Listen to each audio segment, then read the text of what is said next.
Hi friends. தமிழில் பார்த்தீங்கன்னா ஒரு அழகான 4 வார்த்தைக்கு இங்கிலீஷில் ஒன்றே ஒன்று தான் இருக்குது.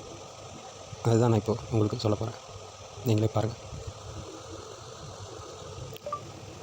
நான் உன் மீது அன்பு வைத்துள்ளேன். இது பார்த்தீங்கன்னா ஐ லவ் யூன்னு வந்திருக்கு. அடுத்ததை பார்ப்போம்.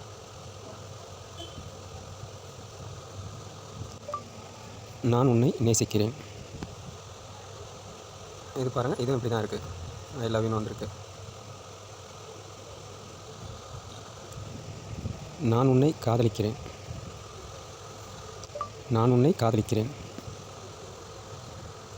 இது பார்த்தீங்கன்னா இதுவும் ஐ லவ் யூன்னு தான் வந்திருக்கு.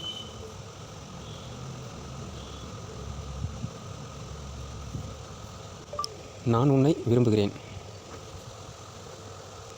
இது பார்த்தீங்கன்னா இதுவும் ஐ லவ் யூன்னு தான் வந்திருக்கு. எதுக்கு நான் சொல்ல வரேன்னா, தமிழ் வார்த்தை பார்த்திங்கன்னா எத்தனை விதமாக இருக்குது. 4 விதத்துக்கும் இங்கிலீஷில் ஒரே ஒரு அர்த்தம் தான். அப்போது உங்களுக்கே தெரியும் தமிழோட சிறப்பு என்ன அப்படின்ட்டு. பிடிச்சிருந்தால் லைக் பண்ணுங்கள், சப்ஸ்கிரைப் பண்ணுங்கள், ஷேர் பண்ணுங்கள்.